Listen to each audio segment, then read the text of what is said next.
Fantastic morning, everybody. I got to say thanks to anybody that stayed up late. We were in here in the office till about 11:30 with the auction. We raised $33,000. Awesome. So I'm tired, but in a good mood. So I'm going to pass it off to you, Rick, while I find some caffeine. Please. So, please, good morning, everybody, and I will be chewing while you all are chatting. Very good. Thanks, Tony. And it's great to be with everyone. Tony was part of the NIB team for several years, and we miss him, but glad that he's with ACB just up the road. And we've had a great relationship with ACB over the years. I'm sorry we're not with you in person for our annual breakfast that we host. In addition to the sponsoring we always do, we do a breakfast. And I had the pleasure of being there in person in Rochester, New York, last year's conference. So I guess, what are they calling this? Chat and chew. I guess you have to provide the chew, your own food. We can't buy your breakfast this time around since we're virtual. But again, we're glad to be here. My name is Rick Webster. I'm Vice President of Public Policy with National Industries for the Blind, and I'm joined by Vivian Freitas, who's our Senior Specialist in Public Policy. Vivian is going to speak first briefly about how our agencies are doing in this COVID-19 era, in terms of their operations and how they're supporting the federal response to the pandemic. And then she'll also talk about our NIB Advocates program. And then after that, I'm going to talk very briefly on a few legislative priorities that we have been working on that have been front and center in 2020. And then we'll have time for Q&A. So Vivian, the floor is yours. Thank you, Rick. Good morning, everyone. It's nice to be here. I just want to say thank you to ACB for allowing us to speak this morning during this virtual conference. I know it's a little weird to do all these virtual things nowadays, but hey, that's our new normal, I guess. So I hope you guys are enjoying coffee and breakfast. And like Rick mentioned, I'll be speaking about 2 different items. And I thought it would be good if we just take the questions afterwards. So I'll just be going right through both of my items, and then Rick will do his, and we can take any and all of your questions that you have, and we'd be happy to answer them. But I thought I would start off by giving an update on how NIB and its nonprofit agencies have been dealing during the COVID-19 crisis. NIB itself is open and operating on a telework schedule for all of its employees, although we have just recently started our level 1 work schedule where some employees are actually going into the office. I think, Rick, you said you're in there today. Lucky you. Yes, I'm here. Our nonprofit agencies have been really wonderful during this health crisis and really have stepped up. Almost all of our associated agencies have stayed open. A few of them have closed, and a few of them are on partial operating status.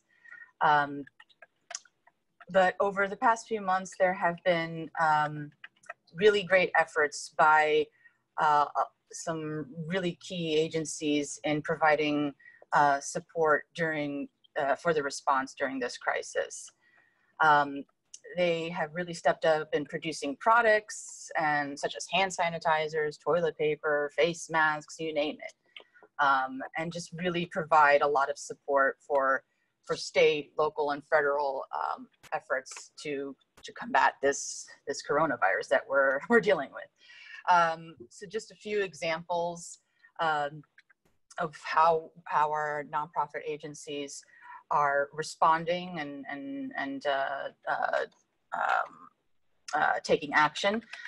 The Austin Lighthouse in Texas has been operating nonstop in order to provide necessary cleaning products to fight the virus. So they're doing a lot of hand sanitizers and other cleaning products that are necessary in order to make sure that we are all healthy.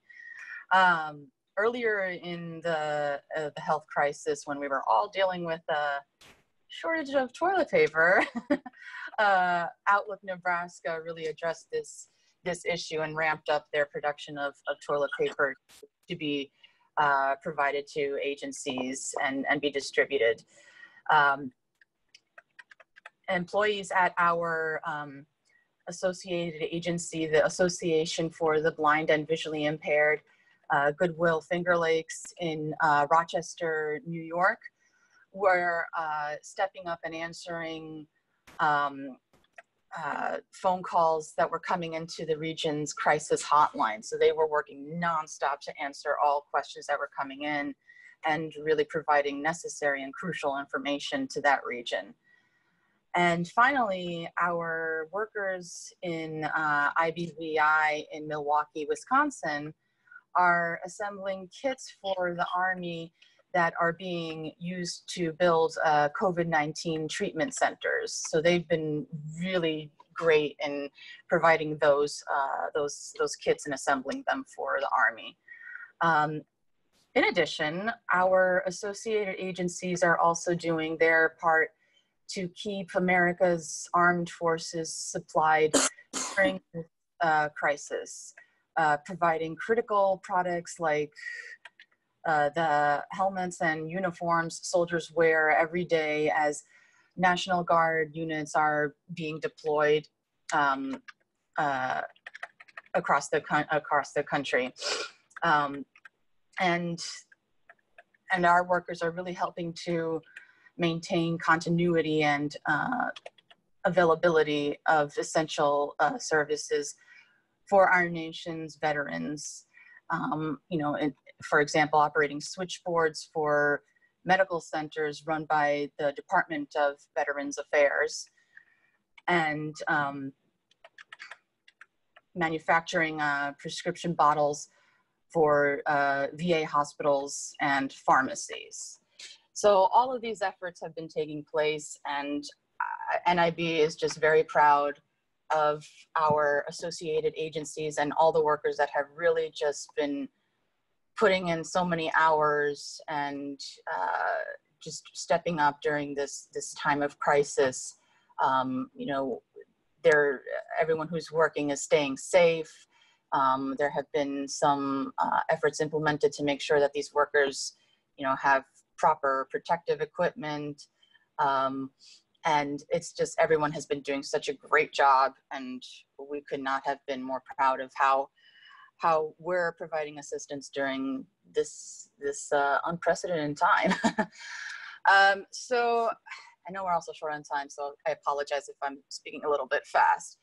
But I'd like to just jump in now to switch gears and talk about our Advocates program. And then I'll turn it over to Rick, and then we can have some question and answer time from all of y'all. So the Advocates for Leadership and Employment program, just a little brief overview and what the purpose is of the program and how we're running it right now. So as you know, NIB remains committed to enhancing economic and personal independence of people who are blind or visually impaired, primarily through creating, sustaining, and improving employment for people who are blind or visually impaired. As such, the Advocates for Leadership and Employment program is intended to raise awareness of barriers that stand in the way of opportunities for people who are blind or visually impaired. So the Advocates program is a 2-year program where workers of our nonprofit agencies can apply. And this program teaches those who are accepted all about the public policy and advocacy process. They learn how to communicate effectively, confidently, and efficiently on NIB's shared mission and goals in order to, mission and goals to legislators, staff members, and other relevant stakeholders.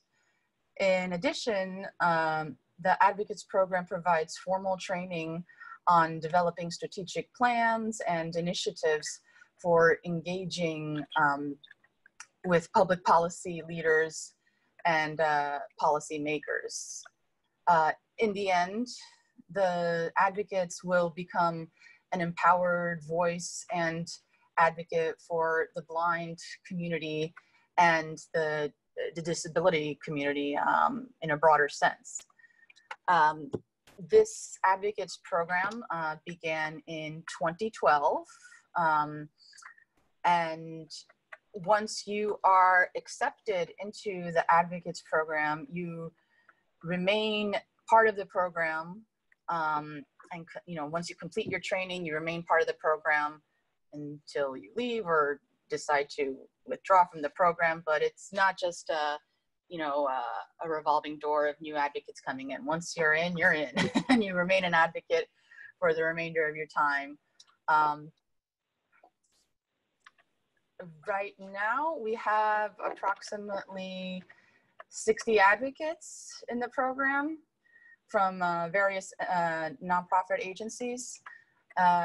We just completed our onboarding and provided training to the incoming 2020 class of advocates. We actually just completed our virtual training last week, which I think was a really great success, and I hope the advocates really got something out of it. It's usually an in-person training, so with the current crisis, we've had to revamp a few things. I'm sure all of you are getting used to that now.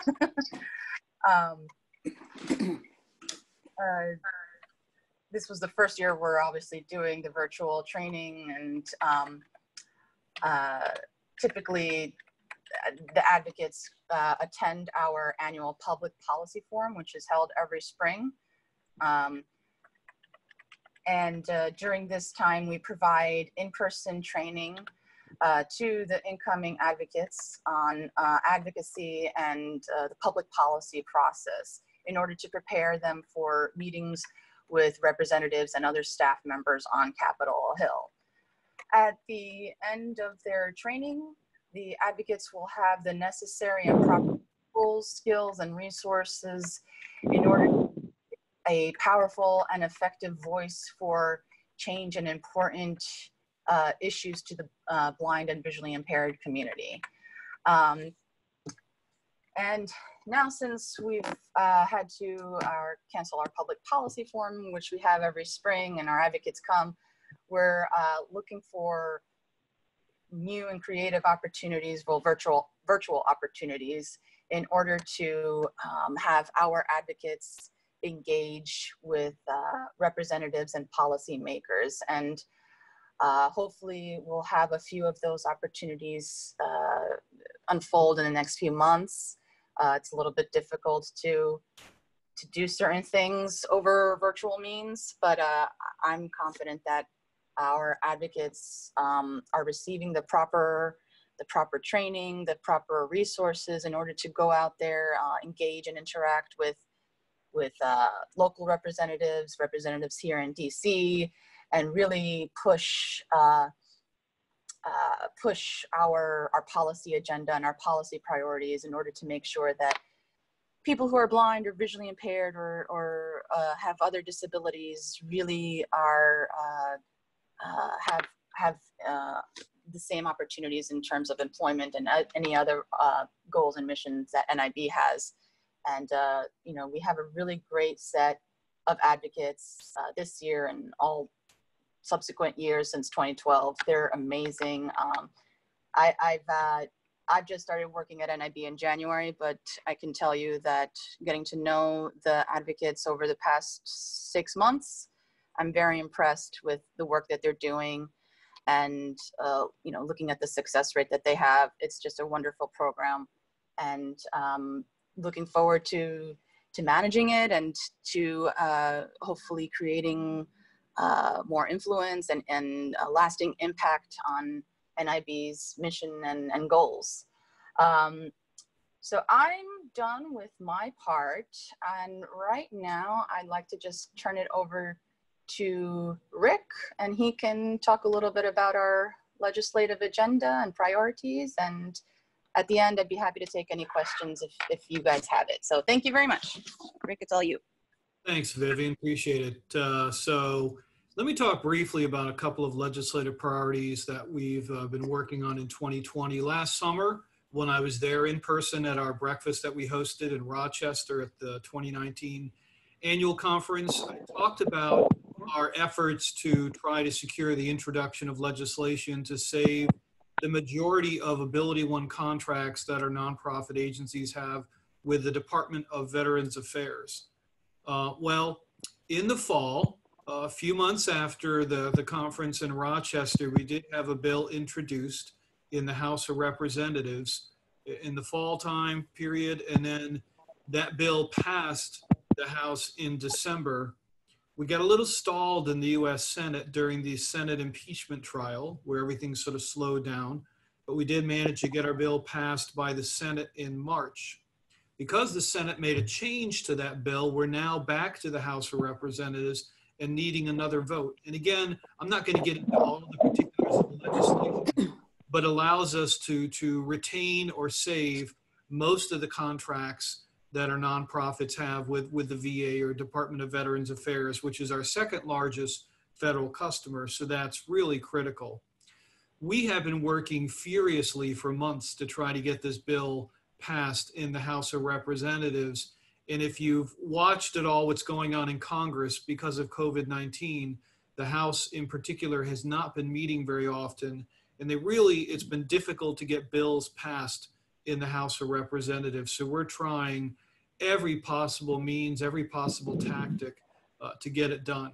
And the reason we're working so furiously to get this bill passed is we've already lost approximately 200 jobs for people who are blind at our nonprofit agencies who worked on VA contracts. We have another 600 jobs that are at risk. So getting this bill passed by Congress is our highest legislative priority. We're very grateful to ACB that at last summer's conference, they did pass a resolution in support of our position on this issue. So we're grateful to ACB for that and for their partnership. Our last opportunities to get a bill passed this year in Congress by the House of Representatives really are the last 2 weeks of July and then in September, because come October time, Congress won't be meeting. Many of them are running for re-election. We have a presidential election, so we're down to the wire on getting this legislation passed. So that's our highest priority, but not the only thing we've been working on. In response to COVID-19, we've also heard from a number of our nonprofit agencies that they have individuals who are blind who are disability insurance or DI beneficiaries. So they receive a monthly check through Social Security Administration, disability insurance benefits. They'd like to work additional hours at those agencies that Vivian mentioned that are producing PPE and all kinds of other things that are required by the federal government. They'd like to work additional hours, but they're afraid if they do work those extra hours, they'll exceed what's called the substantial gainful activity threshold, or SGA threshold.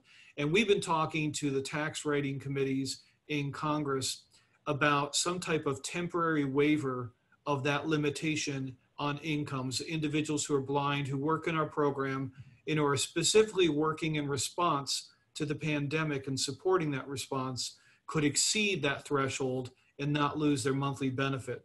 We're not gaining a lot of traction on that issue, mainly because Congress stopped passing relief bills. There was a flurry of relief bills or legislation to provide loans and additional unemployment assistance and other relief matters, and they took a pause. So because they've taken that pause, it's a little harder to get the congressional staff's attention on an issue this discrete, this sort of a niche sort of an issue.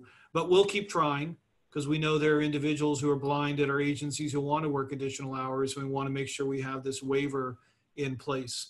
So we'll keep pushing on that right to the end. Finally, another priority we have done some work on this year, but unfortunately it looks like it's not going to go through. And that is, and it's something we've worked on for several years, trying to create what we call a utilization goal for the Department of Defense, which is our largest customer for Ability One, and certainly for NIB nonprofit agencies working through Ability One. They're already a very loyal customer and our largest customer by volume, but what we've tried to do for several years is have Congress pass more of a statutory or required goal of 1.5% utilization by the DoD, Department of Defense, using Ability One. If over some period of time they actually reached a 1.5% goal, that would double the amount of work they currently do through Ability One, and that would help us hire a lot more individuals who are blind. Unfortunately, it looks like this year, because of opposition from some disability organizations who are opposed to that type of statutory goal, and also opposition from federal agency called the National Council on Disability. Those opposition letters, I think, have sort of doomed our efforts for 2020. And we've got to go back and probably focus on making some changes and some reforms to Ability One, which are underway already through a federal advisory committee and some other processes. So I think this is one of these issues that's not ready for prime time, but hopefully will be in the near future. Lots of other little smaller issues that we work on every year. But with that, I think it makes sense in light of the fact, I think we've got about 18 more minutes left. Let's just open it up for any questions on any topic that I've mentioned, that Vivian has mentioned, and we would be happy to answer any questions you have, whatever's on your mind. So floor is open. Just tell us who you are and what's on your mind, what question you have.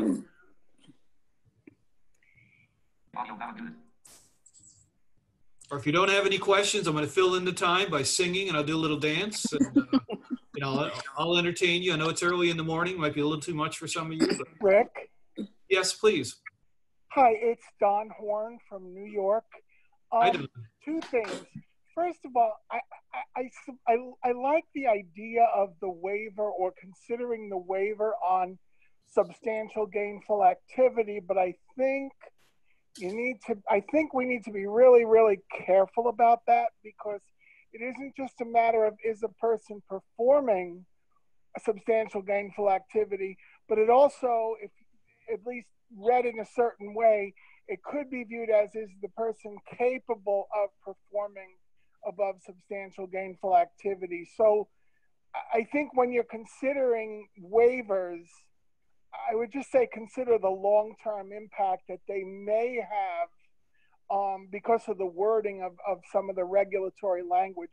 The other question I have is, what has or maybe hasn't the impact of the Workforce Investment Opportunity Act had overall, because now it's been in place for long enough that you may have a better idea on your agencies and your overall programs? So thank you for the comment on SGA. We're just really looking to do something short term. Longer term, it's a bigger challenge for us to get over the hump and to eliminate the so-called cash cliff for individuals who might lose all their benefits if they exceed the SGA. But on the Workforce Innovation Opportunity Act, which did pass back in 2014 and the regs were written 2 years later, it has had an impact, unfortunately, on many of our agencies, because state vocational rehabilitation agencies are essentially afraid to work with Ability One nonprofit providers under WIOA and under the guidance. And even though the law requires them to look at individual job openings and make a determination if they're competitive integrated employment, a lot of times states aren't even making the effort to follow the law. And even if a job isn't deemed to be fit to be a closure and isn't sort of officially competitive integrated employment, the law still requires that VR agency or blind agency to at least make a referral to that nonprofit agency. And in some states, they're not even making referrals. So in a couple of different ways, there are numerous VR and blind agencies not following the law. And it is a problem. And we have in a number of states, our nonprofit agencies do rely on VR as a pipeline for people coming into employment at their agencies. So gosh, we could spend days talking about WIOA and the challenges we've had. Congress is going to reauthorize that law within the next maybe 2 to 3 years. So we'll have opportunities to work on a number of different strategies where we can, create a little more synergy and sync up the Ability One program and WIOA. So thanks for the questions, Don. Yes, hi, this is Peter from Columbia, Missouri. Hey, Peter. Hey, how are you? Good, are you? Good, thanks for the presentation. I have a broader question that has to do with, if you do any reading in the business press, what you're reading about is how the virus is changing, or the pandemic is changing the whole world of work vista, if you will. You know, the whole issue of more people working from home, the whole issue of jobs being lost or restructured or whatever, the whole idea of industries being restructured. It's you know, and my concern is, if we don't begin to think about these issues now, then we're going to be behind when these issues become hot. And my question sort of is, what are you guys thinking about when it comes to this kind of stuff? How do you think that might impact your role, and how much you think it might impact the role of improving employment opportunities for blind people in general? So that's a great question. So traditionally, NIB is involved in more the manufacturing or production side of work, but we're increasing the range of opportunities on the services side as well. On the services side, obviously, there's greater opportunity for people to work from home, whether permanently or on a temporary basis during something like COVID-19. Little tough to do manufacturing remotely, as a lot of our employees have joked about. It's tough to put things together remotely from home. And we appreciate that our agencies are providing safe environments for people who are blind, so they can go in and continue to make masks and gowns and hand sanitizer and all sorts of PPE and lots of other products that are needed by our federal customers. And we salute our employees who have gone in, day out. And many of our agencies have not missed a beat. And in fact, they've added second and third shifts to meet the federal response. So in a manufacturing environment, changes are happening there as well. No different than in an office environment where you've got to, require social distancing, and you have to create physical barriers between people to keep them safe, even as they do their work. We have agencies where it's masks and gloves required.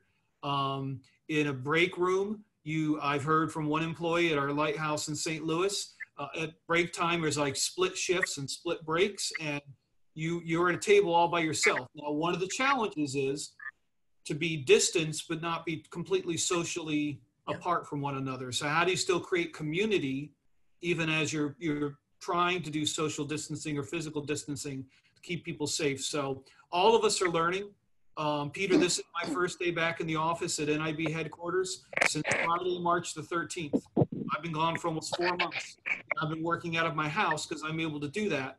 But again, I work in sort of a knowledge-based job where I have a computer and a phone, and I can do that. So again, the world is changing for all of us. There's a lot of lessons learned in a service environment, in a manufacturing environment. We'll just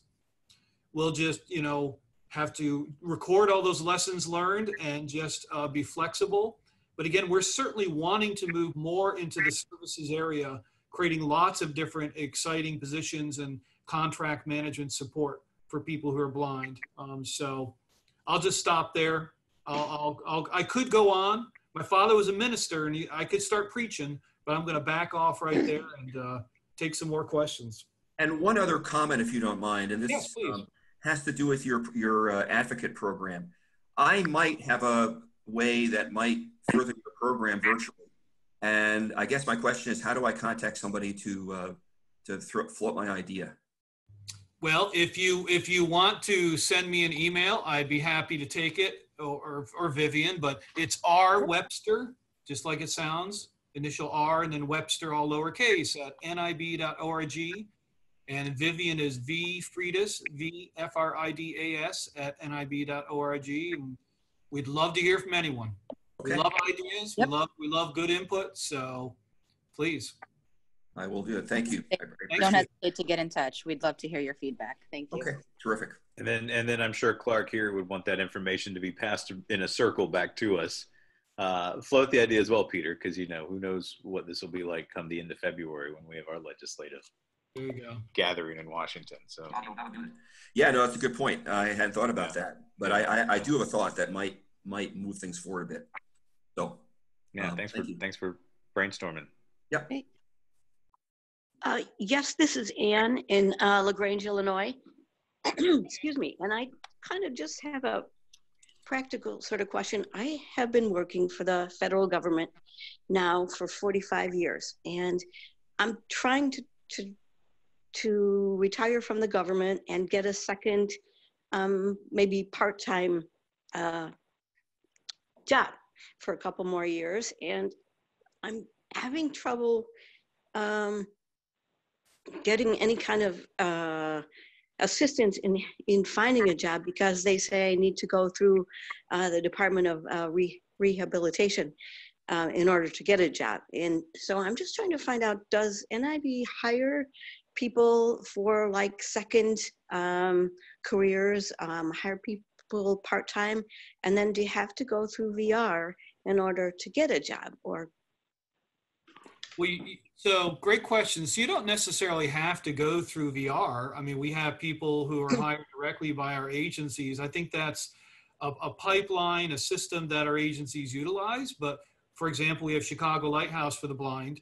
I don't know where you are in Illinois, but Chicago Lighthouse, I'm certain, hires directly.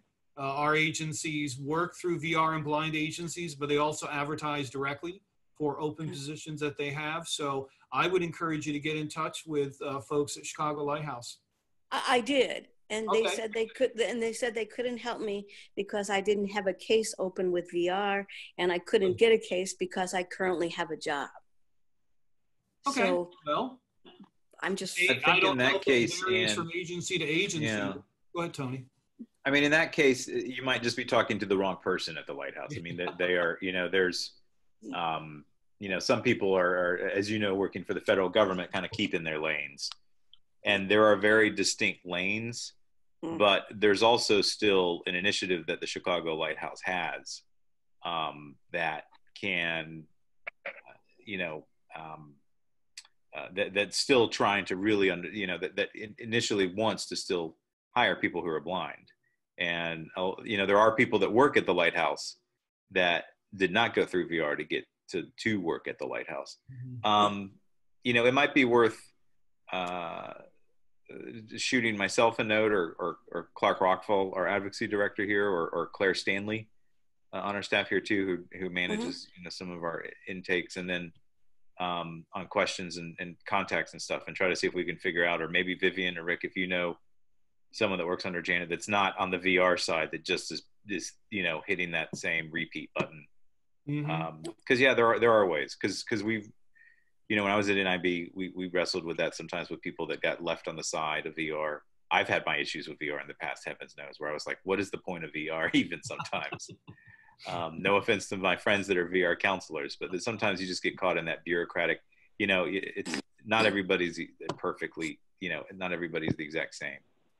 So, shoot us a note, astevens@ACB, or, maybe Rick and Vivian, putting our heads together, because there is APH, the American Printing House for the Blind, now has Career Connect, had been flung off, and spun off, and now is part of the American Printing House, and they might be a good resource for you to help sort of network or figure out navigating within the landscape that are a lot of the organizations for blind. And they also post all the jobs that are not, you can go through without going through VR, that are available at agencies, everything. Sometimes they're part-time, sometimes they're, there's telework jobs, that also are available as well, like call center and things like that. So you might want to look up Career Connect at APH's website.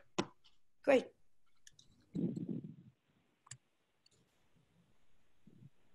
All right, any other comments or questions from anybody? Rick, I've got one just real quick before you go, because I'm wondering how you all are having this on your radar. Obviously, it's always on my head as the development director now. And, I've gone from Capitol Hill to the Treasury Department, I feel like. But have you all even begun to get your head around, is anybody out there thinking about what's going to happen when we look at what comes in and what's going out cash-wise in the U.S. government, and just in forecasting? I know you all have an excellent team that does forecasting, Yes. And you know, I never want to be Chicken Little, but how are you all feeling in that regard? Well, I mean, it's because of so much of the work our nonprofit agencies do is through the federal government. They also do work through state governments through what's called state use. And they also have work they do with private companies as well. But we're very dependent on the federal government. Where the federal budget goes is where we go. And so, you know, Department of Defense is probably represents close to 2/3 of the work that we do. So the DoD budget goes up, we do well. The DoD budget goes down, we don't do so well. And so there've been a lot of dips and ups and downs. There is going to be a reckoning in this country at some point with the budget, because as much as it's been critical to expend the money that the federal government is now in the midst of one of our nation's worst economic crises as a result of the pandemic, that bill has to be paid at some point. You know, this year is not going to be a great year in terms of sales by the federal government. And we focus not so much on sales, but on employment numbers. Really, that's the metric we look at, but sales are a driver of that. And one of the challenges, frankly, we've had is, particularly on the manufacturing side, is our federal customers want to drive the price down to the lowest for the technical price all the time. So as they do that, it forces our agencies to consider more ways to automate. And when they automate, well, that's replacing people with machinery. And folks, that's the pressure our nonprofit agencies are under as they provide great services and great products to the federal government. And it's trying to meet the price that customer is demanding and still meeting our mission, as Vivian described, which is to provide great employment opportunities and careers for people who are blind, is becoming tougher all the time. It's not getting better. So, you know, there is a lot of money going out of the Treasury, Tony, you're right. And what happens to make up for that? There could be some significant federal budget cuts coming in the future. So I shudder to think about what's going to happen down the road politically. This is Peter from Columbia. Can you hear me? Yes. I appreciate the question, Anthony, and what it seems to me that one thing that we need to think about seriously, and I know you guys are, but I think we need to think about it more seriously, is not just focusing on the federal government. You know, focusing on trying to get more contracts and more access to state governments, and also the private sector, because I think that's really where a lot of the activity is taking place. And it may be that the federal government, and this is difficult for you guys especially, but it may be that the federal government is not going to be the place where the action is happening, you know, or the innovation is happening. I really wonder. Things seem to be driving down to the states and local governments these days. That's been going on for a while. So all I'm suggesting is that it may mean some long-range restructuring, not just for you guys, but for everybody. Yeah, good comment. And we know and have actually had a number of efforts to try to do more with the commercial sector, with the private sector, through our nonprofit agencies. It's a very tough environment to operate in. I believe it. There's some areas where we've had success and others where it's not worked as well. It's our nonprofit agencies are relatively nimble. We're probably not as nimble as other private sector companies. And it's been a challenge, but you make a good point. And there's nothing in our mission and charter that requires us to work through the federal government. We're all about creating employment opportunities for people who are blind, and that can happen however our board deems it to happen. So you're right, there could be much greater emphasis on work with the private sector going forward. And hopefully, you know, the constraints that we realized when the supply chain, how fragile it really is globally with international borders being closed, you know, maybe that'll drive some attention back to manufacturing and home again in the United States, which absolutely, that's been a lot of discussion. Not just manufacturing, but services. So it's, that's you know, I mean, NIB was born out of the New Deal. And so I myself am going to be interested in what's going to happen in the next 8-10 years in our country of just innovation. And so maybe we can have, you know, sort of a second great New Deal or something like that. But what really worries me is that, you know, a lot of these agencies, the disability agencies, just don't seem to be particularly nimble from what I'm seeing from an outside perspective. You know, they're still talking as if we're in the mid 2000s or something. You know, And we just aren't there anymore. And that's what really scares me. Well, there's great groups like Vision Serve. I know, Rick, you all are very actively involved with Vision Serve, and Lee Nasahi, who leads that used to run an agency, Orlando, the Central Florida Lighthouse.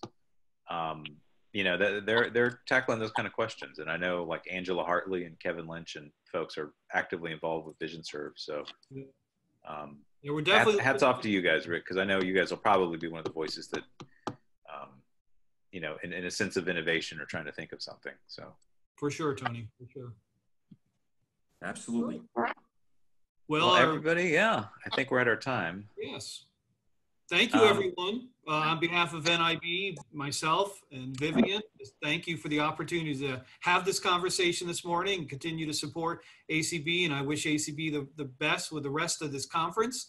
Thank you, Tony, for all the hard work you're putting in and the team. Congrats for pulling off a great virtual conference.